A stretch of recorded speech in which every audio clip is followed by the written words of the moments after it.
ಬಂದ್ರೆ ಅಲ್ಲೊಂದು ಕಟ್ಟಡದ ಮೇಲೆ ಫ್ಯಾನ್ ಒಂದು ತನ್ನ ಪಾಡಿಗೆ ತಾನು ತಿರುಗ್ತಿರುತ್ತೆ. ನೋಡಿದವರಿಗೆ ಇದ್ಯಾಕಪ್ಪ ಹೀಗೆ ತಿರುಗ್ತಿದೆ ಅಂತ ಅನಿಸ್ದಿರಲ್ಲ. ಆದ್ರೆ ಇದರ ಹಿಂದಿನ ಉದ್ದೇಶ ಗೊತ್ತಾಗ್ಬೇಕಾದ್ರೆ ಹತ್ತಿರ ಹೋಗಿ ನೋಡ್ಲೇಬೇಕು. ಈ ಫ್ಯಾನ್ ಪಕ್ಕದಲ್ಲೇ ಅದೇನೋ ಲೆಕ್ಕ ಹಾಕ್ತಾ ನಿಂತ ಯುವಕನನ್ನ ಮಾತಾಡಿಸ್ಬೇಕು.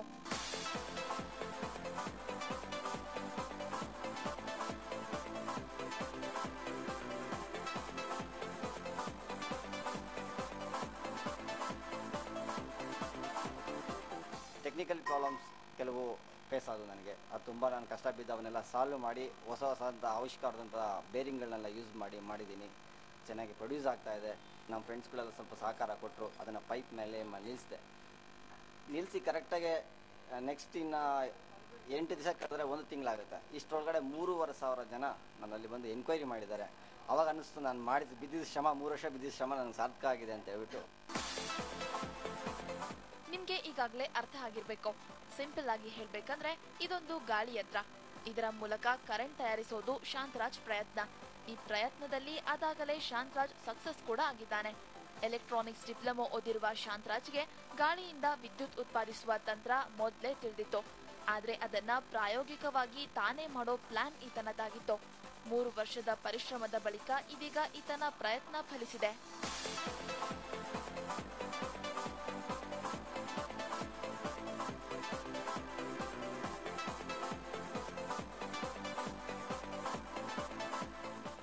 ಅಂದಹಾಗೆ ಶಾಂತರಾಜ್ನ ಗಾಳಿ ಯಂತ್ರಕ್ಕೂ ಈಗಾಗಲೇ ಚಾಲ್ತಿಯಲ್ಲಿರೋ ಗಾಳಿ ಯಂತ್ರಕ್ಕೂ ಒಂದಷ್ಟು ವ್ಯತ್ಯಾಸಗಳಿವೆ. ಚೈನಾ ತಂತ್ರಜ್ಞಾನದ ಇತರ ಯಂತ್ರಗಳಲ್ಲಿ 3 ಬ್ಲೇಡ್ನ ಫ್ಯಾನ್ ಬಳಸಲಾಗುತ್ತೆ. ಆದ್ರೆ ಇಲ್ಲಿ 2 ಬ್ಲೇಡ್ನ ಫ್ಯಾನ್ ಬಳಸಲಾಗಿದೆ. ಇದನ್ನ ನಾನ್ ಬ್ಯಾಲೆನ್ಸಿಂಗ್ ರೀತಿಯಲ್ಲಿ ಫಿಕ್ಸ್ ಮಾಡಲಾಗಿದೆ. ಸಾಮಾನ್ಯವಾಗಿ ಗಾಳಿ ಯಂತ್ರಕ್ಕೆ ಡೂಮ್ ಸ್ಟಾರ್ಟರ್ ಬಳಸಲಾಗುತ್ತೆ. ಆದ್ರೆ ಇಲ್ಲಿ ಫ್ಲಾಟ್ ಸ್ಟಾರ್ಟರ್ ಬಳಸಲಾಗಿದೆ. ಹೀಗಾಗಿ ಫ್ಯಾನ್ ಮತ್ತಷ್ಟು ಸಲೀಸಾಗಿ ತಿರುಗುತ್ತೆ. ಕೇವಲ 1.5 ಮೀಟರ್ ಪರ್ ಸೆಕೆಂಡ್ ವೇಗದಲ್ಲಿ ಗಾಳಿ ಬೀಸುತ್ತಿದ್ರೂ ಈ ಫ್ಯಾನ್ ತಿರುಗಿ ವಿದ್ಯುತ್ ಉತ್ಪಾದನೆ ಆಗುತ್ತೆ. ಆದರೆ ಚೈನಾ ತಂತ್ರಜ್ಞಾನದಲ್ಲಿ ಫ್ಯಾನ್ ತಿರುಗಲು 3 ಮೀಟರ್ ಪರ್ ಸೆಕೆಂಡ್ ವೇಗದಲ್ಲಿ ಗಾಳಿ ಬೀಸಲೇಬೇಕು. ಆದ್ರೆ ಫ್ಯಾನ್ ಅನ್ನ ನೆಲದಿಂದ 60 ಅಡಿ ಎತ್ತರದಲ್ಲಿ ಫಿಟ್ ಮಾಡಬೇಕು. ಇನ್ನು ಇಡೀ ಗಾಳಿ ಯಂತ್ರವನ್ನ ಶಾಂತರಾಜ್ ಅಭಿವೃದ್ಧಿಪಡಿಸಿದ್ದು ತಮ್ಮ ಗೆಳೆಯನ ವೆಲ್ಡಿಂಗ್ ಶಾಪ್ನಲ್ಲಿ. ಸ್ಟೇನ್ಲೆಸ್ ಸ್ಟೀಲ್ ಬಳಸಿ ಫ್ಯಾನ್ನ ಬ್ಲೇಡ್ಗಳನ್ನ ತಯಾರಿಸಲಾಗಿದೆ. ಉಳಿದಂತೆ ಬ್ಯಾಟರಿ, ರೆಕ್ಟಿಫೈಯರ್, ಟರ್ಬೈನ್ ಕಂಟ್ರೋಲರ್ ಮತ್ತು ಇನ್ವರ್ಟರ್ಗಳನ್ನ ಬಳಸಲಾಗಿದೆ. ಈ ಪ್ರಾಜೆಕ್ಟ್ ಆರಂಭಿಸುವ ವೇಳೆ ಗಾಳಿಯ ವೇಗವನ್ನ ಅಳೆಯುವ ಮಾಪಕ ಕೂಡ ಶಾಂತರಾಜ್ ಕೈಲಿರಲಿಲ್ಲ. ಆಗ ಇಲ್ಲೇ ಸುತ್ತಮುತ್ತಲಿದ್ದ ಕನ್ನಡ ಧ್ವಜಗಳ ಹಾರಾಟ ನೋಡ್ಕೊಂಡು ಗಾಳಿ ಯಾವ ಕಡೆ ಬೀಸ್ತಿದೆ ಅನ್ನೋದನ್ನ ಅಂದಾಜಿಸಿ ಶಾಂತರಾಜ್ ಕೆಲಸ ಮಾಡ್ತಿದ್ರು. ಗಾಳಿ ಯಂತ್ರದ ಮೂಲಕ ವಿದ್ಯುತ್ ಉತ್ಪಾದಿಸ್ತೀನಿ ಅಂತ ಇವರು ಹೇಳ್ತಿದ್ದಾಗ ಆರಂಭದಲ್ಲಿ ಗೆಳೆಯರೇ ಗೇಲಿ ಮಾಡ್ತಿದ್ರಂತೆ. ಈಗ ಅವರೇ ಮೂಗಿನ ಮೇಲೆ ಬೆರಳಿಟ್ಟಿದ್ದಾರೆ.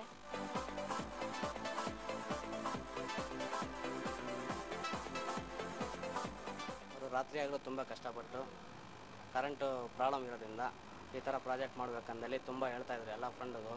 ಹಂಗೆ ಹೇಳ್ತಾ ಇರುವಾಗ ನಾವು ತುಂಬ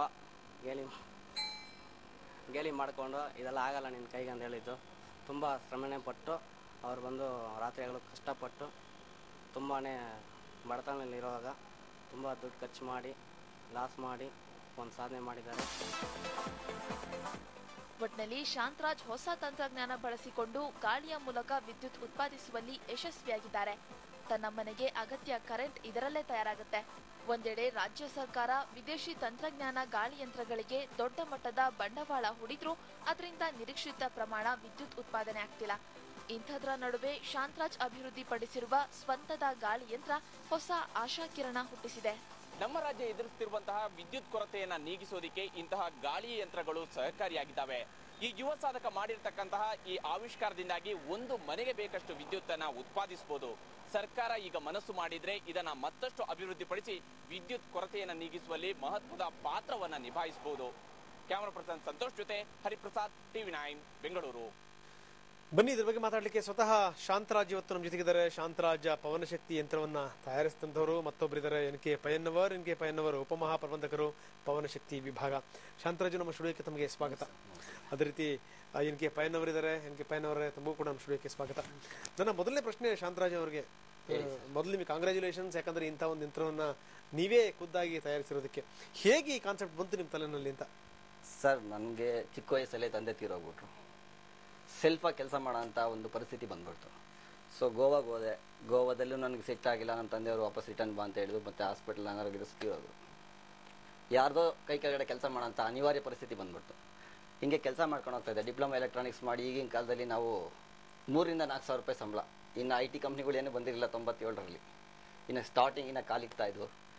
ಹೇಗೆ ನಾನು ಮುಂದುವರಿಯೋದು? ಇಷ್ಟು ಸಂಬಳದಲ್ಲಿ ತಾಯಿ ತಂಗಿ ಇವರೆಲ್ಲ ಇದ್ದರು. ಇವ್ರನ್ನೆಲ್ಲ ನೋಡಿಕೊಂಡು ನಾನು ಏನು ಮಾಡೋದು ಅಂತ ಯೋಚನೆ ಮಾಡಿ ಯಾವುದೋ ಒಂದು ಜಾಬನ್ನ ಮಾಡ್ಕೊಂಡು ಡ್ರೈವಿಂಗ್ ಜಾಬ್ಗೆ ಇಳಿದೆ ನಾನು.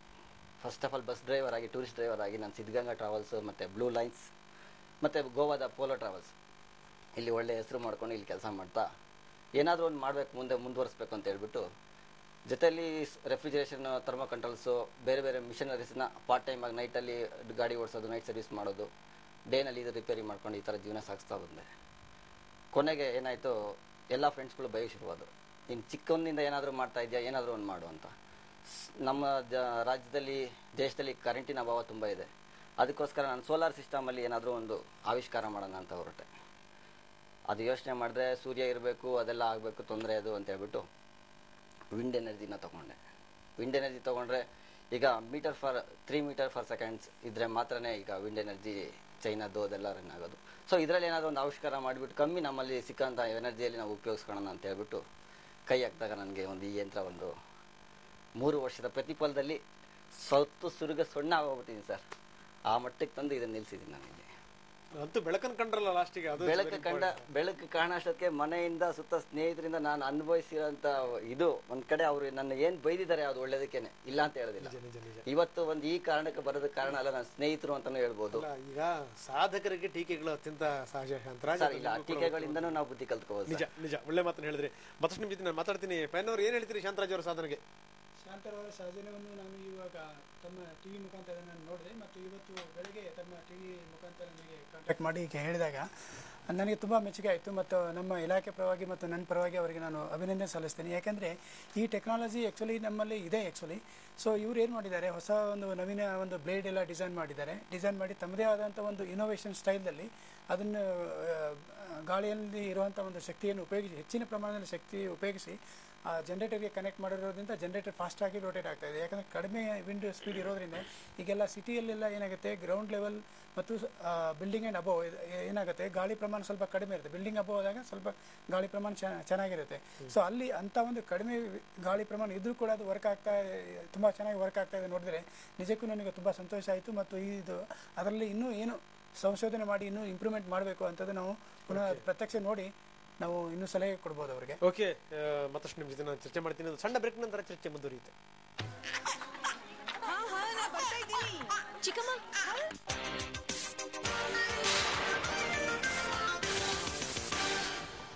ವಿಂಡ್ ಪವರ್ ವಿಶೇಷ ಕಾರ್ಯಕ್ರಮಕ್ಕೆ ಮತ್ತೊಮ್ಮೆ ತಮಗೆಲ್ಲ ಸ್ವಾಗತ. ನಮ್ಮ ಜೊತೆಗಿದ್ದಾರೆ ಪವನಶಕ್ತಿ ಯಂತ್ರವನ್ನ ತಯಾರಿಸಿರುವಂತಹ ಶಾಂತರಾಜು, ಮತ್ತೊಬ್ಬರು ಉಪಮಹಾಪ್ರಬಂಧಕರು ಪವನಶಕ್ತಿ ವಿಭಾಗ NK ಪಯ್ಯನ್ನವರ್. ಚರ್ಚೆ ನಾನು ಮುಂದುವರಿಸ್ತಾ ಇದ್ದೀನಿ ಶಾಂತರಾಜು ಜೊತೆಗೆ. ಶಾಂತರಾಜು, ತಾವು ಹೇಳಿದ್ರಿ ಏನು ಅಂತಂದ್ರೆ ಬಹಳ ಕಷ್ಟಪಟ್ರಿ, ಇರೋ ದುಡ್ಡನ್ನೆಲ್ಲ ಅದಕ್ಕೆ ಹಾಕಿದ್ರಿ, ಅಂತೂ ಏನು ಅಂದ್ರೆ ಯಂತ್ರವನ್ನು ಮಾಡಿದ್ರಿ ಅಂತ. ಆರಂಭದಲ್ಲಿ ನಿಮಗೆ ಎದುರಾದಂಥ ಸಮಸ್ಯೆಗಳೇನು? ಯಾಕಂದ್ರೆ ನೀವು ಹೇಳಿದ್ರಿ ಏನು ಅಂದ್ರೆ ಒಂದು ಯಂತ್ರವನ್ನು ಮಾಡಬೇಕು, ಇಂಥ ಯಂತ್ರವನ್ನು ಅಂದ್ರೆ ಅಷ್ಟು ಹುಡುಗಾಟಿಕೆ ಕೆಲಸ ಅಲ್ಲ. ನಿರ್ದಿಷ್ಟವಾಗಿ ಇಷ್ಟು ಎತ್ತರದಲ್ಲಿರಬೇಕು, ನಿರ್ದಿಷ್ಟವಾಗಿ ಇಷ್ಟು ಗಾಳಿ ಬೀಸ್ತಿರ್ಬೇಕು, ಇಷ್ಟು ತಿರುಗಲೇಬೇಕಾದ ಚಕ್ರ, ಈ ಥರದ್ದೆಲ್ಲ ಇರ್ತವೆ. ಅದನ್ನೆಲ್ಲ ಹೆಂಗೆ ನೀವು ಕ್ಯಾಲ್ಕುಲೇಟ್ ಮಾಡ್ಕೊಂಡ್ರಿ? ಸರ್, ನಾನು ಸ್ಟಾರ್ಟಿಂಗ್ ಇದನ್ನ ಅಂದ್ಕೊಂಡಾಗ ನನಗೆ ಯಾವುದೂ ಗೊತ್ತಿಲ್ಲ. ಈಗ ಅಂದ್ಕೊಂಡ ದಿವಸ ನನಗೆ ಅಂದ್ಕೊಂಡು ಒಂದು ತಿಂಗಳು ಅದು ಗೊತ್ತಿಲ್ಲ. ನನ್ನ ಸ್ನೇಹಿತರನ್ನೆಲ್ಲ ನಾನು ಕೂತ್ಕೊಂಡು ನಾನು ಚರ್ಚೆ ನಡೆಸಿದಾಗ ಅವ್ರು ಹೇಳಿದ್ರು, ಒಬ್ಬೊಬ್ರು ಒಂದೊಂದು ಕ್ಯಾಲ್ಕುಲೇಷನ್. ಯಾಕಂದರೆ ನಾವು ಬೆಂಗಳೂರು ಬಿಟ್ಟು ಆ ಕಡೆ ಹೋಗೋರಲ್ಲ, ಅಥವಾ ಇಂಟರ್ನೆಟ್ ಮುಂದೆ ಕೂರೋರಲ್ಲ ನಮ್ಮ ಸ್ನೇಹಿತರುಗಳೆಲ್ಲ. ಯಾಕಂದರೆ ಒಬ್ಬ ಮೊಬೈಲ್ ಮೆಕ್ಯಾನಿಕ್ಕು ವೇಣು ಅಂತ, ಅಥವಾ ನಾಗೇಶ್ ಅಂತ ಇರ್ಬೋದು, ಅವ್ರು ಬಂದು ಫ್ಯಾಬ್ರಿಕೇಷನ್ಸು, ಇವರೆಲ್ಲ ಈಗಿದ್ದಾರೆ. ಇವರೆಲ್ಲ ಏನು ಮಾಡಿದ್ರು, ಇದ್ರ ಬಗ್ಗೆ ಒಂದು ವರದಿಯಿಂದ ತೊಗೊಳೋಣ, ಯಾರ್ಯಾರು ಸಿಗ್ತಾರೆ ಅಂತ. ಸಿಕ್ಕಿದವ್ರನ್ನೆಲ್ಲ ನಾವು ಕೇಳ್ತಾ ಬಂದ್ವಿ, ವಿಂಡ್ ಅಂದರೆ ಏನು, ಇದು ಪ್ರೆಷರ್ ಅಂದರೆ ಏನು ಅಂತ. ಸೊ ಅವಾಗ ಎಲ್ಲರೂ ಒಂದೊಂದು ಅವ್ರಿಗೆ ತಿಳಿದಂಥದ್ದು ಹೇಳ್ಕೊಬಂದರು. ಅದನ್ನೆಲ್ಲ ನಾನು ಕ್ರೋಢೀಕರಿಸಿ ಇದೊಂದನ್ನು ನಾನು ಸ್ಟಾರ್ಟ್ ಮಾಡಿ ಬಂದ್ಬಿಟ್ಟು ಇಲ್ಲಿ ಕರೆಕ್ಟಾಗಿ 3 ವರ್ಷ ಆಗಿದೆ. ಸ್ಟಾರ್ಟ್ ಮಾಡಿದಾಗ ನನ್ನ ಕೈಲಿ ಕೇವಲ 10,000 ಬಿಟ್ಟರೆ ಇನ್ನೇನು ಇಲ್ಲ.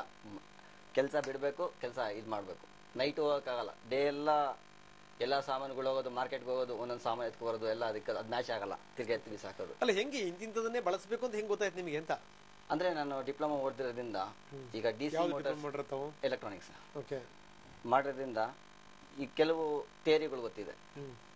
ಆ ಥಿಯರಿಗಳನ್ನ ಯಾವ ರೀತಿಯಾಗಿ ನಾವು ಈಸಿಯಾಗಿ ಬಳಸ್ಕೋಬೋದು ಅಂತ ಯೋಚನೆ ಮಾಡಿ ಅದಕ್ಕೆ ತಗ್ಗಂತಹ ವಸ್ತುಗಳನ್ನ ನಾನು ಹೊಂದಿಸ್ಕೊಂಡು ಇದೊಂದು ಯಂತ್ರವನ್ನು ನಾನು ತಯಾರಿಸಿದ್ದೀನಿ. ಆದರೆ ಆ ಯಂತ್ರಕ್ಕೆ ನಾನು ಕೈ ಹಾಕ್ದಾಗ್ಲಿಂದನೂ ನಾನು ತುಂಬಾನೇ ಶ್ರಮ, ಅಂದರೆ ಹೆಂಗಂದ್ರೆ ಹೇಳ್ಬಾರ್ದು, ಮನೆ ಕಡೆಗೆ ಸಾಮಾನು ತರದ ಅಷ್ಟು ಕಷ್ಟಕ್ಕೆ ನಾನು ಸಿಲುಕೋಬಿಟ್ಟೆ. ಹೇಳೋದಕ್ಕೂ ನನಗೆ ತುಂಬ ಕಷ್ಟ ಆಗ್ಬಿಡುತ್ತೆ. ಒಂದು ದಿವಸ ನನ್ನ ಹೆಂಡತಿ ಹತ್ರ ಆಯಿತು, ನಮ್ಮ ತಾಯಿ ಹತ್ರ ಆಯಿತು, ನಾನು ರಿಮಾರ್ಕ್ ಕೇಳ್ದಾನಲ್ಲ, ಇವನೇನು ಎಲ್ಲಿ ಬೆಳಗ್ಗೆ 6 ಗಂಟೆಗೆ ಎದ್ದೇಳ್ತಾನೆ, ಮನೆ ಬಿಟ್ಟು ಹೋಗ್ತಾನೆ, ಕುಡಿಯೋದಿಲ್ಲ, ಮತ್ತೊಂದಿಲ್ಲ, ಸಿಗರೇಟ್ ಇಲ್ಲ, ಏನೂ ಇಲ್ಲ, ಒಂದು ಪಾನ್ ಬರೋಕ್ಕೂ ಇಲ್ಲ, ಎಲ್ಲಿ ಮಾಡ್ತಾ ಇದ್ದಾನೆ ದುಡ್ಡು? ಮನೆಯವ್ರಿಗೆ ನನ್ನ ಕಾನ್ಸೆಪ್ಟನ್ನ ಅರ್ಥ ಮಾಡಿಸೋ ಶಕ್ತಿ ಕೂಡ ನನ್ನಲ್ಲಿಲ್ಲ. ಅದು ಹೇಳಿದ್ರೆ ಅವರೇ ನೀನು ಮಾಡೋ ಕೆಲಸ ಬಿಟ್ಬಿಟ್ಟು ಏನೋ ಮಾಡ್ಕೊಂಡು ಏನಕ್ಕೆ ದಾಸನಿಂದೆ, ಅದಂಗೆ ಓಡೋಗೋ ದಾಸನಿಂದೆ ಹೋದ್ರು ಅಂತ ಒಂದು ಕಥೆ ಹೇಳ್ತಾರೆ ಹಳ್ಳಿ ಕಡೆ. ಆ ಮಟ್ಟಕ್ಕೆ ನೀನು ಮಾಡ್ತಾ ಇದೀಯಾ ಅಂತ ಎಲ್ಲ ಟೀಕೆಗಳು ತುಂಬಾನೇ ಹೇಳ್ತೀನಲ್ಲ, ಟೀಕೆಗಳು ಬಂದು. ಆದರೆ ಇದೆಲ್ಲ ಟೀಕೆಗಳನ್ನೆಲ್ಲ ಒಂದೇ ಸಲ ಅಲೆ ಥರ ಕೊಚ್ಕೊಂಡು ಹೋಗಿದ್ದು ನನ್ನ ವಿದ್ಯುತ್ ಶಕ್ತಿ ನೋಡಿದಾಗ ಎಲ್ಲರೂ. ಓಕೆ, ಈಗ ಏನು ಫಸ್ಟ್ ವಿದ್ಯುತ್ ಉತ್ಪಾದನೆ ಮಾಡಿಕೊಂಡು ಮೊದಲ ಬಲ್ಪ್ ಉರಿದಾಗ ಏನು ಅನಿಸ್ತು ತಮಗೆ ಅಂತ? ಸರ್, ಒಂದು ರಿಯಲ್ ಲೈಫ್, ನಿಜವಾಗ್ಲೂ ಹೇಳ್ಬೇಕಂದ್ರೆ ರಿಯಲ್ ಲೈಫ್ ಏನಾಗಿದೆ ಅಂದ್ರೆ 4 ಆಣಿ ಕೋತಿ 8 ಆಣಿ ಬೆಲ್ಲ ತಿಂತಂದ್ರೆ ಇದು ಬೆಲೆ ಒಂದು 38,000 ರೂಪಾಯಿ ಟೋಟಲ್. ನಾವು ಕೂತ್ಕೊಂಡು ಇವಾಗ ಪ್ರಾಜೆಕ್ಟ್ ಪ್ಲಾನ್ ಸಿಕ್ಕಿದೆ ಮಾಡಿದ್ರೆ 38,000 ರೂಪಾಯಿ ಆಗುತ್ತೆ. ಆದ್ರೆ 4.25 ಲಕ್ಷ ರೂಪಾಯಿ ನುಂಗಿದೆ ಇದು. ಈಗ ನಾನು ಕೋತಿ ಇಕ್ಕೊಂಡ್ಲ ಮಾರ್ಬಿಡ್ಲ ಸರ್? 4 ಆಣಿ ಕೋತಿ 1 ರೂಪಾಯಿ ಬೆಲ್ಲ ತಿಂದಾಗ ಏನಾಗುತ್ತೆ ಪರಿಸ್ಥಿತಿ, ಅದೇ ಪರಿಸ್ಥಿತಿ ನಂದಾಗ್ಬಿಟ್ಟಿದೆ ಈಗ. ಇದು ಒಂದು ವಿಂಡ್ ಇವತ್ತು ಬೆಲೆ, ಇದ್ರ ಬೆಲೆ ಅಂದ್ರೆ 4.25 ಲಕ್ಷ ಅಂತ ಹೇಳ್ಬೇಕು ನಾನು. ಯಾಕಂದ್ರೆ ಟ್ರಯಲ್ ಅಂಡ್ ಬೇಸಿಸ್ ಎಲ್ಲ ಇಷ್ಟ ಆಗಿ ಕೂತ್ಕೊಂಡಿದೆ. ಬಟ್ ಏನೇ ಆಗ್ಲಿ, ಏನು ಅಂತಂದ್ರೆ ಇಷ್ಟೆಲ್ಲ ಆದ್ಮೇಲೂ ಕೂಡ ನೀವು ಕೋತಿನ ಇಟ್ಕೋಬೇಕು ಮಾರ್ಬೇಕು ಅಂದ್ರೆ ಆಂಜನೇಯನಿಗೂ ಕೂಡ ಪವನ ಅಂತಾರೆ. ಆ ಪವನ ಶಕ್ತಿನೇ ನೀವು ಮೇಳಸ್ಕೊಂಡ್ಬಿಟ್ರಿ. ಪವನನ್ನ ತಂದೆನೆ ನಾನು ಕಾಪಾಡಿರೋದು, ಹನುಮಂತರಾಯನ ತಂದೆನೆ ನನ್ನ ಇವತ್ತು ಓಕೆ, ಈಗ ಏನಂದ್ರೆ ಎಷ್ಟು ಉತ್ಪಾದನೆ ಮಾಡತ್ತಂಗಾದ್ರೆ ಒಂದು ದಿನಕ್ಕೆ ಇದು? ಸರ್, ನಮ್ಮ ವಿಂಡ್ ಏನು ವೆಲಾಸಿಟಿ ಪ್ರೆಸರ್ ಏನಿದೆ ಅದ್ರ ಮೇಲೆ ಇದು ಡಿಪೆಂಡ್ ಆಗುತ್ತೆ. 1 ಕಿಲೋವ್ಯಾಟ್ ಎವರಿ, ಎಷ್ಟೇ ಲೋ ವಿಂಡ್ ಇದ್ರು for second 3 centimetre for second ಇದ್ರೆ ಎವರಿ 3 ಅವರ್ಸ್ 1 ಕಿಲೋವ್ಯಾಟ್ ಸಿಗುತ್ತೆ sir. Every 3 hours? 3 hours. Okay, ಏನಂತೀರಿ ಪೈನವರ್? ಅವರು ಹೇಳೋದು ಸತ್ಯವಾಗಿದೆ. ಯಾಕಂದ್ರೆ ಗಾಳಿ ಪ್ರಮಾಣ ಹೇಗಿರುತ್ತೆ ಅದಕ್ಕೆ ಅನುಗುಣವಾಗಿ ಅದು ಪವರ್ ಉತ್ಪಾದನೆ ಮಾಡುತ್ತೆ. ಈಗ ನಮ್ಮಲ್ಲಿ ಒಂದು ಗಾಳಿ ಬೇಯಿಸುವಂತ ವೇಗವನ್ನು ನಾವು ಚಾರ್ಟ್ ಮಾಡಿ ನೋಡಿದಾಗ 24 ಗಂಟೆಯಲ್ಲಿ 8 ಅವರ್ಸ್ ಏನಿರುತ್ತಲ್ಲ ಅಷ್ಟು ವಿದ್ಯುತ್ತನ್ನು ಆ ಮಷೀನಿಂದ ಉತ್ಪಾದನೆ ಮಾಡಬಹುದಾಗಿದೆ. ಅಂದ್ರೆ ಅವರೇಜ್ 30% ಪ್ಲಾಂಟ್ ಲೋಡ್ ಫ್ಯಾಕ್ಟರ್ ಅಂತ ಹೇಳ್ತೀವಿ ನಾವು ಅದಕ್ಕೆ. ಅಂದ್ರೆ ಏನು ಇನ್ಸ್ಟಾಲ್ ಮಾಡಿದಂಥ ಒಂದು ಸಾಮರ್ಥ್ಯ ಇದೆಯಲ್ಲ, ಅದು ಒಂದು ವರ್ಷದಲ್ಲಿ ಆಗ್ಬೋದು ಅಥವಾ ಒಂದು ದಿವಸದಲ್ಲಿ ಆಗ್ಬೋದು, 30% ಆಫ್ ದಿ ಇನ್ಸ್ಟಾಲ್ಡ್ ಕೆಪಾಸಿಟಿ ಅದು ಜನರೇಟ್ ಆಗುತ್ತೆ. ಅಂದ್ರೆ ಸುಮಾರಾಗಿ 1 ಕಿಲೋವ್ಯಾಟ್ ಇರೋದ್ರಿಂದ ಇದು ಒಂದು ದಿವಸದಲ್ಲಿ ಸುಮಾರಾಗಿ 6 ರಿಂದ 7 ಕಿಲೋವ್ಯಾಟ್ ಅವರ್ಸ್ ಜನರೇಟ್ ಆಗುತ್ತೆ. ಇದರಿಂದ ಮನೆಯಲ್ಲಿ ಒಂದು 10 ಟ್ಯೂಬ್ಲೈಟ್ಸ್ ಕೂಡ ಯೂಸ್ ಆಗುತ್ತೆ, ಮತ್ತು 10 ಟ್ಯೂಬ್ಲೈಟ್ಸ್ ಯೂಸ್ ಮಾಡ್ಬೋದು, ಮತ್ತೆ ಟಿವಿ ಕೂಡ ಯೂಸ್ ಮಾಡ್ಬೋದು, ಫ್ಯಾನ್ ಕೂಡ ಯೂಸ್ ಮಾಡ್ಬೋದು. ಆ ಥರ ಒಂದು ವಿದ್ಯುತ್ ಉತ್ಪಾದನೆ ಮಾಡುವಂಥ ಒಂದು ಸಾಮರ್ಥ್ಯ ಈ ಮಷೀನ್ದಲ್ಲಿದೆ. ಓಕೆ, ಸೊ ಅಂತೂ ಏನು ಅಂದ್ರೆ ಒಂದು ಇಲಾಖೆ ಮಾಡಬೇಕಾಗಿದ್ದನ್ನ ಒಬ್ಬ ನುರಿತ ತಜ್ಞರು ಮಾಡಬೇಕಾದನ್ನ ಒಬ್ಬ ಸಾಮಾನ್ಯ ಹುಡುಗ ಮಾಡ್ಬಿಡಿ ಏನಾಗಾದ್ರೆ ನಿಜವಾಗ್ಲೂ ಇದು ಪ್ರಶಂಸಾರ್ಹವಾದಂಥ ಒಂದು ಅವ್ರದ್ದು ಪ್ರಯತ್ನ. ಯಾಕೆಂದರೆ ಯಾವುದೇ ಒಂದು ಹೊಸ ವಸ್ತು ಇನ್ವೆಂಟ್ ಮಾಡಬೇಕಾದ್ರೆ ಲಾಟ್ ಆಫ್ ನ್ಯೂ ಡೈಮೆನ್ಷನ್ ಬರುತ್ತೆ ಅಲ್ಲಿ, ಯಾವ ಥರ ಮಾಡಬೇಕು ಹೇಗೆ ಅಂತ. ಮತ್ತು ಅವರು ಬೇಸಿಕಲಿ ಡಿಪ್ಲೊಮಾ ಎಲೆಕ್ಟ್ರಾನಿಕ್ಸ್ ಇರೋದ್ರಿಂದ ಆಮೇಲೆ ಅವರು ಈ ಫೀಲ್ಡ್ದಲ್ಲಿ ಸ್ಪೇರ್ ಪಾರ್ಟ್ಸ್ ಬೇರೆ ಬೇರೆ ಕಂಪ್ನಿಗಳಿಗೆಲ್ಲ ಕೊಡುವಾಗ ಅವ್ರಿಗೆ ಒಂದು ಹೇಗೆ ಮಾಡಬೇಕನ್ನೋ ಒಂದು ಪ್ಲ್ಯಾನ್ ಬಂದಿದೆ. ಸೊ ಮಾಡಿದ್ದಾರೆ, ಅವರು ಕ್ರೂರವಾಗಿ ಮಾಡಿದರೂ ಕೂಡ ಸಮೂರ್ ಇಂಪ್ಲಿಮೆಂಟ್ ಅದರಲ್ಲಿ ಮಾಡುವಂಥ ಸಾಧ್ಯತೆ ಇದೆ. ಬಹಳ ಒಳ್ಳೆ ಮಾತನ್ನು ಹೇಳಿದ್ರಿ ಪೈನವರು. ಅವ್ರು ಹೇಳೋ ಪ್ರಕಾರ ಅಂತಂದ್ರೆ 1 ಕಿಲೋವ್ಯಾಟ್ ಅನ್ನು ಏನಾದರೂ ಇದು ಮಾಡಿದ್ರೆ ಇವರು 3 ಗಂಟೆಗೆ 1 ಕಿಲೋವ್ಯಾಟ್ ವಿದ್ಯುತ್ ಉತ್ಪಾದನೆ ಆಗುತ್ತೆ ಅನ್ನುವಂಥ ಒಂದು ಮಾತನ್ನು ಹೇಳಿದ್ರು. 1 ಕಿಲೋವ್ಯಾಟ್ಗೆ ನಿಮ್ಗೆ ಆಶ್ಚರ್ಯ ಅನಿಸ್ಬೋದು, 100 ವ್ಯಾಟ್ಸ್ನ 10 ಬಲ್ಬ್ಗಳನ್ನ ಉರಿಸ್ಬೋದು. ಇಲ್ಲ ಅಂತಂದ್ರೆ ಆ ಟ್ಯೂಬ್ಲೈಟ್ ನೀವು ಉರಿಸ್ತೀರ ಅಂತಂದ್ರೆ 30 ಟ್ಯೂಬ್ಲೈಟ್ ಅನ್ನ ನೀವು ಉರಿಸ್ಬೋದು. ಜೊತೆಗೆ 7 ಫ್ಯಾನ್ಗಳನ್ನ ಚಲಾಯಿಸಬಹುದು. ಇಲ್ಲ ಅಂದ್ರೆ 10 ಟಿವಿಗಳನ್ನ ಆನ್ ಮಾಡಿದ್ರೆ ಅಷ್ಟು ಪವರ್ ಸಾಕಾಗುತ್ತೆ. ಇವ್ರು ಹೇಳೋ ಪ್ರಕಾರ 3 ಗಂಟೆಗೆ 1 ಕಿಲೋವ್ಯಾಟ್ ಅಂತಂದ್ರೆ ಹೆಚ್ಚು ಕಡಿಮೆ ಒಂದು 8 ಕಿಲೋವ್ಯಾಟ್ ಒಂದು ದಿನಕ್ಕಾಗುತ್ತೆ. ಇದ್ರ ಪ್ರಕಾರ 8 ಕಿಲೋವ್ಯಾಟ್ ಅಂದ್ರೆ ಆಯ್ತು ಅಂತಂದ್ರೆ ನೀವು 80 ಬಲ್ಬ್ಗಳನ್ನ ಉಪಯೋಗಿಸಬಹುದು. ಅದು 100 ವ್ಯಾಟ್ದು. 240 ಟ್ಯೂಬ್ಲೈಟ್ಗಳನ್ನ ನೀವು ಬೆಳಗಿಸಬಹುದು. 56 ಫ್ಯಾನ್ಗಳನ್ನ ಚಲಾಯಿಸಬಹುದು. ನಿಮ್ಗೆ ಆಶ್ಚರ್ಯ ಅನಿಸ್ಬೋದು, 80 ಟಿವಿಗಳನ್ನ ನೀವು ನೋಡಬಹುದು. ಇಷ್ಟೊಂದು ಪವರ್ನ ಒಬ್ಬ ಸಾಮಾನ್ಯ ಯುವಕ ತನ್ನೆಲ್ಲ ಶಕ್ತಿನ ವಿನಿಯೋಗಿಸಿ ಮಾಡ್ತಾನೆ ಅಂದ್ರೆ ನಿಜಕ್ಕೂ ಗ್ರೇಟ್. ಮತ್ತಷ್ಟು ಚರ್ಚೆನ ಮುಂದುವರಿಸ್ತೀನಿ ಒಂದು ಸಣ್ಣ ಬ್ರೇಕ್ ನಂತರ. ವಿಂಡ್ ಪವರ್ ವಿಶೇಷ ಕಾರ್ಯಕ್ರಮಕ್ಕೆ ಮತ್ತೊಮ್ಮೆ ತಮಗೆಲ್ಲ ಸ್ವಾಗತ. ಬಹುತೇಕ ನಾವು ಚರ್ಚೆಯ ಕೊನೆಯ ಹಂತವನ್ನು ತಲುಪಿದ್ದೀವಿ. ಬನ್ನಿ ಮತ್ತೆ ನಾನು ಚರ್ಚೆ ಮಾಡ್ತಾ ಇದ್ದೀನಿ ಶಾಂತರಾಜು ಜೊತೆಗೆ. ಶಾಂತರಾಜು ನಿಮಗೆ ಪವನ ಪುತ್ರ ಅಂತಲೇ ಕರಿಬೇಕೇನೋ ನಾವು, ಯಾಕಂದ್ರೆ ಒಂದು ದೊಡ್ಡ ಸಾಧನೆಯನ್ನ ಮಾಡಿದಿರಿ. ಏನಂದ್ರೆ ಕೇವಲ ಇಷ್ಟು ಮಾತ್ರ ಅಲ್ಲ, ಇದು ಆರಂಭಿಕ ಹಂತದಲ್ಲಿ ಇಷ್ಟೊಂದು ಸಾಧಿಸಿದಿರಿ ಅಂದ್ರೆ ಮುಂದೆ ಏನ್ ನಿಮ್ಮ ಕನಸುಗಳು, ನಿಮ್ಮ ಯೋಜನೆಗಳು? ಈಗ ನಾನು ಹಿಂದೆ ಏನು ನಡೆಸ್ಕೊಂಡು ಹೋಗ್ತಾ ಇದ್ದೀನಿ ಕೆಲಸಗಳನ್ನೆಲ್ಲ ಬಿಟ್ಟು ಇದ್ರ ಬಗ್ಗೆನೇ ಒಂದು ಕಾನ್ಸೆಪ್ಟ್ ಇಟ್ಕೊಂಡು, ಇದು ವಿಂಡು ಅಂದ್ರೆ ಶಾಂತ ಅಂದ್ರೆ ವಿಂಡು ಅನ್ನೋ ಮಟ್ಟಕ್ಕೆ ನಾನು ಹೋಗ್ಬೇಕು ಅಂತ ಇದ್ದೀನಿ. ಇದಕ್ಕೆ ಸರ್ಕಾರದವ್ರು ಎಲ್ಲ ಸವಲತ್ತುಗಳನ್ನ ಕೊಟ್ಟು, ಯಾಕೆಂದ್ರೆ ನಾನೊಬ್ಬ ಬಡವ, ಟೋಟಲ್ ಆಗಿ ಹೇಳ್ಬೇಕು ಅಂದ್ರೆ ನನಗೆಲ್ಲ ಸವಲತ್ತುಗಳು ಸಿಕ್ಕಿದ್ದೆ ಆದರೆ ನನ್ನ ಜೀವನೇ ಅದರಲ್ಲಿ ಇಟ್ಕೊಂಡು ಪ್ರತಿ ಹಳ್ಳಿಗೂ ಅವರೇ ಮಾಡ್ಕೊಳೋ ಅಂತ ಮಟ್ಟದಕ್ಕೆ ಇದನ್ನು ತಂದು ನಿಲ್ಲಿಸ್ಬೇಕು ಅನ್ನೋದು ನನ್ನ ಒಂದು ಮುಖ್ಯ ಉದ್ದೇಶ. ಅಂದರೆ ಯಾಕೆಂದರೆ ದುಡ್ಡು ಮಾಡ್ಬೋದು ಹೋಗ್ಬೋದು, ಆದರೆ ಎಷ್ಟೋ ವಿಜ್ಞಾನಿಗಳು ಏನೇನೋ ಕಂಡಿಡ್ಬಿಟ್ಟು ಸತ್ತೋಗ್ಬಿಟ್ಟಿದ್ದಾರೆ. ಅವ್ರ ಬಾಡಿ ಸತ್ತಿದೆ ಅಷ್ಟೇ, ಅವ್ರ ಹೆಸರು ಸತ್ತಿಲ್ಲ. ಆ ಶಾಂತನ ಹೆಸರು ಹಂಗೆ ಉಳಿಬೇಕನ್ನೋದು ಅಷ್ಟೇ ಬಿಟ್ಟರೆ ಬೇರೆ ಇನ್ನೇನು ನನಗೆ ಶ್ರೀಮಂತಿಗೆ ಬಗ್ಗೆ ನನಗೇನು ಆಸಕ್ತಿ ಇಲ್ಲ. ಇಲ್ಲ ಸರ್ಕಾರದವರೇ ನನಗೆ ಯಾವ ರೀತಿಯಲ್ಲಿ ಸೌಲಭ್ಯ ಕೊಡಿ, ಅವ್ರ ಹತ್ರ ನಾನು ಕೆಲಸ ಬೇಕಾದ್ರೆ ಮಾಡ್ತೀನಿ. ಇದನ್ನು ಇದೇ ಕೆಲಸಕ್ಕೆ ಕೇವಲ 3,000 ಸಂಬಳ ಕೊಡಿ ಸಾಕು, ನಾನು ನಡೆಸ್ಕೊಂಡು. ಎಂತ ಮಾತು ಹೇಳಿದ್ರಿ ಶಾಂತರಾಜ್? ನನಗಿಲ್ಲ 10,000 ಬೇಕಿಲ್ಲ, ಯಾಕೆಂದರೆ ಇದರಲ್ಲಿ ನನ್ನ ಹೆಸರಿದೆ. ಒಬ್ಬ ಕರ್ನಾಟಕದವನು ಹುಡುಗ ಈ ಮಟ್ಟಕ್ಕೆ ಮಾಡಿದ್ದಾನೆ ಅನ್ನೋದು ನನಗೆ ಸಾಕು. ಆನಂದದ ಮುಂದೆ ನನಗೆ ಅವ್ರ ಸಂಬಳಗಳು ನನಗೇನು ಲೆಕ್ಕಕ್ಕೆ ಬರೋದಿಲ್ಲ. ಇದು ಮುಂದುವರ್ಸ್ಕೊಂಡು ಹೋಗ್ಬೇಕು ಅಂತ ನಮ್ಮ ಸ್ನೇಹಿತರುಗಳು ಕೂಡ ಎಲ್ಲ ಪಣ ತೊತ್ತು, ನನ್ನ ಒಂದು 8-10 ಜನ ಸ್ನೇಹಿತರು ಇದಕ್ಕೆ ಬಹಳ ಶ್ರಮನೆ ಬಿದ್ದುಬಿಟ್ಟಿದ್ದಾರೆ. ಈಗ ಪವನಶಕ್ತಿ ವಿಭಾಗದವರು ಸರ್ಕಾರಕ್ಕೆ ಲೆಕ್ಕದಲ್ಲಿ ಸಂಬಂಧಪಟ್ಟಿರುವಂಥವ್ರು ಅವ್ರ ಪಯನವ್ರು ಇದಾರೆ, ಕೇಳೋಣ. ಏನು ಸರ್, ಈಗ ಅವ್ರು ಹೇಳ್ತಾ ಇದ್ದಾರೆ ಏನು ಅಂದರೆ, ನಿಜಕ್ಕೂ ನನ್ನನ್ನು ಬಳಸ್ಕೊಳ್ಳಿ, ನಾನು ಖಂಡಿತವಾಗ್ಲೂ ಹಳ್ಳಿಗೆ ವಿದ್ಯುತ್ ಬರಂಗ್ ಮಾಡ್ತೀನಿ, 3,000 ರೂಪಾಯಿ ಸಂಬಳ ಕೊಟ್ಟರೆ ಸಾಕು ಅನ್ನುವಂಥದ್ದು. ಸೊ ಒಟ್ಟಾರೆಯಾಗಿ ಪವನಶಕ್ತಿ ಯಂತ್ರ ತಯಾರಿಕೆಗೆ ಜೊತೆಗೆ ಇಂಥ ತಯಾರಕರಿಗೆ ತಮ್ಮ ಇಲಾಖೆಯಿಂದ ಏನಾದರೂ ಬೆಂಬಲ ಸಿಗಬಹುದಾ ಅಂತ? ರಿಯಲಿ ಅವ್ರು ಏನು ಹೇಳಿದರೆ ರಿಯಲಿ ವೆರಿ ಗ್ರೇಟ್ ಎಕ್ಸ್ಪ್ರೆಷನ್ ಅವ್ರು ಮಾಡಿದ್ದಾರೆ.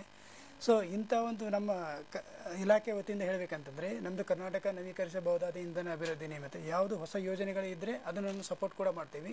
ಆಮೇಲೆ ಯಾವುದು ಆಲ್ರೆಡಿ ಚಾಲ್ತಿಯಲ್ಲಿ ಇದೆಯಲ್ಲ ಅದನ್ನು ನಾವು ಮುಂದುವರ್ಸ್ಕೊಂಡು ಹೋಗ್ತೀವಿ. ಸೊ ಏಕೆಂದರೆ ನಾವು ರಿನ್ಯೂಯಬಲ್ ಎನರ್ಜಿಗೆ ಜಾಸ್ತಿ ನಾವು ಒತ್ತು ಕೊಟ್ಟರೆ ಏನಾಗುತ್ತೆ, ವಾತಾವರಣದ ಇದು ಗ್ಲೋಬಲ್ ವಾರ್ಮಿಂಗ್ ಅಂತ ಏನು ಹೇಳ್ತೀವಿ, ಅದನ್ನು ತಡೆಯಲ್ಲಿ ನಮ್ಮ ಕಾಂಟ್ರಿಬ್ಯೂಷನ್ ಇದೆ. ನಮ್ಮಲ್ಲಿ ಅಂದರೆ ವಾಟ್ ಎವರ್ ಮಿನಿಮಮ್ ಕಾಂಟ್ರಿಬ್ಯೂಷನ್ ನಾವು ಮಾಡಬೇಕಾಗಿದೆ, ಅದನ್ನು ನಾವು ಪ್ರಯತ್ನ ಮಾಡ್ತಾ ಇದ್ದೀವಿ. ಈಗ ಹೊಸ ಈ ಥರ ಇನ್ನೋವೇಷನ್ ಮಾಡಿದರೆ ಡೆಫಿನೆಟ್ಲಿ ನಮ್ಮ ಇಲಾಖೆ ಬಿಟ್ಟು ಕೇಂದ್ರ ಸರ್ಕಾರದಲ್ಲಿ ಬದಲಿ ಇಂಧನ ಮೂಲಗಳ ಮಂತ್ರಾಲಯ ಅಂತ ಕೂಡ ಇದೆ, ಅಲ್ಲಿ ಹೊಸ ಇಲಾಖೆ ಕೂಡ ಇದೆ. ಆ ಇಲಾಖೆ ಮುಖಾಂತರ ನಾವು ಇದಕ್ಕೆ ಪ್ರಾಜೆಕ್ಟ್ಗೆ ಫೈನಾನ್ಷಿಯಲ್ ಸಪೋರ್ಟ್ ಕೂಡ ನಾವು ಕೊಡಿಸಲಿಕ್ಕೆ ಪ್ರಯತ್ನ ಮಾಡ್ಬೋದು. ಸೊ ಈ ಹೊಸ ಇನೋವೇಷನ್ಸ್ ಏನಾಗಿದೆ, ಯಾಕಂದರೆ as well said in English, idea need not originate in the crown building ಅಂತೆ. ಸೊ ಆ ರೀತಿ ಇದಕ್ಕೆ ಕೆಸರಿನಲ್ಲಿ ಅರಳಿದಂಥ ಕಮಲದ ಅಂತ ಹೇಳಿದರೆ ನಾನು ತಪ್ಪಾಗಲಾರ್ದು. ಯಾಕಂದರೆ ಅಷ್ಟೊಂದು ಚೆನ್ನಾಗಿ ಅವರು, ನಾನು ಇಲ್ಲಿ ದೂರದರ್ಶನದಲ್ಲೇ ನೋಡಿದೆ, ನಾನು ಇವಾಗ ತುಂಬ ಸಂತೋಷವಾಯಿತು. ಯಾಕಂದರೆ ಅಷ್ಟು ಚೆನ್ನಾಗಿ ನೀವು ವಿಜುವಲೈಸೇಷನ್ ಹ್ಯಾಸ್ ಬಿನ್ ಶೋನ್, ಅಷ್ಟು ಚೆನ್ನಾಗಿ ತೋರಿಸಿದ್ದೀರಾ. ಸೊ ನಾವು ಕೂಡ ನಮ್ಮ ಇಲಾಖೆಯಿಂದ ಯಾವ ರೀತಿ ಅವ್ರಿಗೆ ಸಹಾಯ ಮಾಡಬೇಕು ಅನ್ನೋದು ಡೆಫಿನೆಟ್ಲಿ ನಾವು ಸಹಾಯ ಮಾಡಲಿಕ್ಕೆ ಮುಂದೆ ಬರ್ತೀವಿ. ಓಕೆ, ಏನು ಅನಿಸ್ತಿದೆ ಶಾಂತರಾಜು, ಪಯನವ್ರ ಮಾತು ಕೇಳಿ? ತುಂಬ ಸಂತೋಷ ಆಗ್ತಾ ಇದೆ ಸರ್. ಇಷ್ಟು ಸಹಕಾರ ಕೊಟ್ಟರೆ ಸಾಕು, ನಾನು ಮುಂದೆ ಕೇಳ್ತೀನಲ್ಲ, ಕಾಲಿಲ್ದಿದ್ರು ಕುಂಡ್ಕೊಂಡು ಹಾಗಾದ್ರೂ ಈ ಕೆಲಸ ಮಾಡಿ ಮುಗಿಸ್ಬೇಕು ಅನ್ನೋದು ನನ್ನ ಒಂದು ಆಸೆ. ದೊಡ್ಡ ಪ್ರಮಾಣದಲ್ಲಿ ಮಾಡಬೇಕು ಅಂತೀರಿ? ಖಂಡಿತವಾಗಿನೂ. ಎಷ್ಟು ಪ್ರಮಾಣದಲ್ಲಿ ಸರ್? ಒಂದು ಇನ್ನು ಈಗ ಸುಜಲಾನ್ಸ್ ಏನ್ ಚಿತ್ರದುರ್ಗದ ಬೆಟ್ಟದ ಮೇಲೆ ಇದೆ, ಆ ತರ ನಾನು 2-3 ಜಾಗಗಳನ್ನ ಪತ್ತೆ ಮಾಡಿದ್ದೀನಿ. ನಮ್ಮ ಈ ತುಮಕೂರು ಈ ಸೈಡ್ ನಾನೇ ಸ್ವಂತ ಸರ್ವೆ ಮಾಡಿದ್ದೀನಿ. ವಿಂಡ್ ಮಿಷನ್ಗೆ ನಾನು ಯಾವ ತರ ಅಂದ್ರೆ ಪದ್ದಿದ್ದು ಒಡವೆ ಇಟ್ಬಿಟ್ಟು ಇದು ಅನಿಮೋಮೀಟರ್ ತರಿಸ್ಕೊಂಡು ಅಲ್ಲೆಲ್ಲ ಹೋಗಿ ಚೆಕ್ ಮಾಡಿದಾಗ ಒಂದು 6-7 ಸೆಂಟಿಮೀಟರ್ ಪರ್ ಸೆಕೆಂಡ್ ಅಷ್ಟು ವಿಂಡ್ ಸ್ಪೀಡ್ ಸುಮ್ಮನೆ ವೇಸ್ಟ್ ಆಗಿ ಹೋಗ್ತಾ ಇದೆ, ವ್ಯರ್ಥವಾಗಿ ಹೋಗ್ತಾ ಇದೆ. ಕೆಲವು ಬೆಟ್ಟಗಳು ಮಧ್ಯದಲ್ಲಿ ವಿಸ್ತಾರವಾದ ಯಾವುದೇ ಫಾರೆಸ್ಟ್ ಅಡ್ಡಿ ಇಲ್ಲ, ಏನಿಲ್ಲ ಅಂತ ಜಾಗದಲ್ಲಿ ಒಂದು ಎಲ್ಲಾ ಸ್ನೇಹಿತರುಗಳು ಸೇರ್ಕೊಂಡು ಇವಾಗ ನಾನೇ ಮಾಡ್ತಾ ಇರೋದ್ರೆ ದೊಡ್ಡ ಪ್ರಮಾಣದಲ್ಲಿ ಮಾಡಿ ಅಲ್ಲಿ ಸ್ಥಾಪಿಸಬೇಕು ಅಂತ ನನಗೆ ತುಂಬಾ ಒಪ್ಕೊಂಡೆ. ಇದೆಲ್ಲದರ ಜೊತೆಗೆ ಶಾಂತರಾಜ್, ಏನಂದ್ರೆ ಈಗ ನೀವೇನು ಇದನ್ನ ತಯಾರಿಸ್ತಾ ಇದೀರಿ, ಈಗ ಪವನ ವಿದ್ಯುತ್ತನ್ನ ಹೆಂಗ್ ಶೇಖರಿಸ್ತಾ ಇದೀರಿ ಅದನ್ನ? ಸರ್, ಇದನ್ನ ನಾವು AC ಉತ್ಪಾದನೆ ಆಗುತ್ತೆ, ಅದನ್ನ ರೆಕ್ಟಿಫೈರ್ ಮುಖಾಂತರ ಮತ್ತೆ DC ಮಾಡಿ ಬ್ಯಾಟ್ರಿಯಲ್ಲಿ ಶೇಖರಣೆ ಮಾಡ್ತೀವಿ. ಈ ಬ್ಯಾಟ್ರಿಯಲ್ಲಿ DC ಆಗಿ ಶೇಖರಣೆ ಮಾಡಿದ್ನ ಇನ್ವರ್ಟರ್ ಮೂಲಕ ಮತ್ತೆ AC ಆಗಿ ಕನ್ವರ್ಟ್ ಮಾಡಿ ಯೂಸ್ ಮಾಡ್ತೀವಿ. ಅಂತೂ ಈಗ ಅದೆಲ್ಲ ವ್ಯವಸ್ಥೆ ಮಾಡ್ಕೊಂಡಿರಿ ಹಾಗಾದ್ರೆ? ಹೌದು ಸರ್. ಇನ್ನು ಅಂತೂ ನಿಮ್ಮ ನಿರಂತರವಾದಂತ ಪ್ರಯತ್ನ ಮುಂದುವರಿಯುತ್ತೆ ಹಾಗಾದ್ರೆ. ಜೊತೆಗೆ ಏನಂದ್ರೆ ಹಳ್ಳಿಯ ಮನೆಗೂ ಕೂಡ ಇಂಥದ್ದೊಂದನ್ನು ಅಳವಡಿಸಬೇಕು ಅನ್ನುವಂತ ಒಂದು ದೊಡ್ಡ ಕನಸು ನಿಮ್ದು. ಹೌದು ಸರ್. ಓಕೆ ಶಾಂತರಾಜು, ನಿಮ್ಮ ಕನಸು ಸಾಕಾರ ಆಗಲಿ, ನೀವು ಇದ್ರೆ ಈ ನಿಟ್ಟಿನಲ್ಲಿ ಇನ್ನು ಹೆಚ್ಚೆಚ್ಚು ಸಾಧನೆ ಮಾಡಲಿ. ಇಲ್ಲಿ ತನಕ ಬಂದ್ಬಿಟ್ಟು ಸಾಕಷ್ಟು ನಮ್ಮ ಜೊತೆ ಮಾತಾಡಿದ್ರೆ ಶಾಂತರಾಜು, ತಮಗೆ ಧನ್ಯವಾದಗಳು. ಅದೇ ರೀತಿ ಪಯನವ್ರೆ, ತಾವು ಕೂಡ ಒಂದು ಒಳ್ಳೆಯ ಒಂದು ಆಶಾವಾದದ ಮಾತನ್ನು ಹೇಳಿರಿ ಅಂತಂದ್ರೆ, ಇಂಥ ಯುವಕರಿಗೆ ನಾವು ಬೆಂಬಲ ಕೊಡ್ತೀವಿ ಅನ್ನುವಂಥದ್ದು. ಯಾಕಂದ್ರೆ ನಿಮ್ಮ ಇಲಾಖೆಯ ಕಾನ್ಸೆಪ್ಟು ಕೂಡ ಅದೇನೇನೆ, ಮನೆಗೆ ವಿದ್ಯುತ್ ತಲುಪಿಸಬೇಕು, ಅದು ಏನು ಅಂತಂದ್ರೆ ನವೀಕರಿಸಬಹುದಾದಂತ ಇಂಧನ ವ್ಯವಸ್ಥೆ, ಅದನ್ನು ಇದು ಮಾಡಬೇಕು ಅಂತ. ಸೊ ಅಂತೂ ಇಂಥ ಯುವಕರನ್ನ ಈ ದೃಷ್ಟಿಯಿಂದ ನೋಡಿದಾಗ ಅದು ಖಂಡಿತವಾಗಲೂ ಅದು ಸಾಕಾರ ಆಗುತ್ತೆ. ನಿಮ್ಮ ಇಲಾಖೆ ಕೂಡ ಒಂದು ಹೆಲ್ಪ್ ಮಾಡುತ್ತೆ ಅನ್ನೋ ಮಾತನ್ನು ಹೇಳಿದ್ರಿ. ಓಕೆ ಪಯನವ್ರು, ಇಲ್ಲಿ ತನಕ ಬಂದ್ಬಿಟ್ಟು ಸಾಕಷ್ಟು ನಮಗೆ ಚರ್ಚೆ ಮಾಡಿದ್ರಿ, ತಮಗೂ ಕೂಡ ಧನ್ಯವಾದಗಳು. ಶಾಂತರಾಜ್ ಅವ್ರ ಮಾತನ್ನ ಕೇಳಿದ್ರೆ, ಅವರು ನಿಜಕ್ಕೂ ಕಡುಬಡವರು, ಆದ್ರೆ ಬುದ್ಧಿನಲ್ಲಿ ಮಾತ್ರ ಅವರಿಗೆ ಬಡತನ ಇಲ್ಲ, ಬೌದ್ಧಿಕ ಶಕ್ತಿನಲ್ಲಿ ಅವರಿಗೆ ಬಡತನ ಅನ್ನುವಂಥದ್ದು ಇಲ್ವೇ ಇಲ್ಲ. ಹೀಗಾಗಿ ಏನಂದ್ರೆ ಏನಾದ್ರೂ ಒಂದು ಸಾಧನೆ ಮಾಡಬೇಕು ಅಂತ ಅವ್ರು ಹೇಳ್ತಾರೆ. ಏನು ಅಂದ್ರೆ ನಿಜವಾದ ಒಂದು ಸಮಾಜದ ಸಾಮಾಜಿಕ ದೃಷ್ಟಿಕೋನ ಇದೆ ಅಂದ್ರೆ ಅದು ಶಾಂತರಾಜ್ಗೆ. ನನಗೆ 3,000 ರೂಪಾಯಿ ಸಂಬಳ ಕೊಡಿ ಸಾಕು, ಹಳ್ಳಿಯ ಮನೆಗೆ ಇದನ್ನ ಅಳವಡಿಸ್ಲಿಕ್ಕೆ ನನ್ನ ಕೈಲಾದಂತಹ ಪ್ರಯತ್ನ ಮಾಡ್ತೀನಿ ಅಂತ ನವೀಕರಿಸಬಹುದಾದ ಇಂಧನದ ಬಗ್ಗೆ ಸರ್ಕಾರ ಬಹಳಷ್ಟು ಮಾತಾಡುತ್ತೆ, ಜೊತೆಗೆ ಸರ್ಕಾರಿ ಅಧಿಕಾರಿಗಳು ಕೂಡ ಇದ್ದಾರೆ, ಅವರು ಕೂಡ ಸಾಕಷ್ಟು ಹೇಳಿದ್ರು. ಆದರೆ ನಮ್ಮ ಯುವಕರ ಶಕ್ತಿ ಏನಿದೆ ಅದೇ ನವೀಕರಿಸಬಹುದಾದಂಥ ಇಂಧನ. ಸೊ ಇಂಥ ಯುವಕರ ಇಂಧನವನ್ನ ಶಕ್ತಿನ ಬಳಸ್ಕೊಂಡ್ರೆ ಖಂಡಿತವಾಗ್ಲೂ ಭಾರತ ಬೆಳಕನ್ನು ಕಾಣಲಿಕ್ಕೆ ಸಾಧ್ಯ ಅಂತ ಹೇಳ್ತಾ ವಿಶೇಷ ಕಾರ್ಯಕ್ರಮನ ಮುಗಿಸ್ತಾ ಇದ್ದೀನಿ. ನಿರಂತರ ಸುದ್ದಿಗಾಗಿ ನೋಡ್ತಾ ಇರಿ ಟಿವಿ9.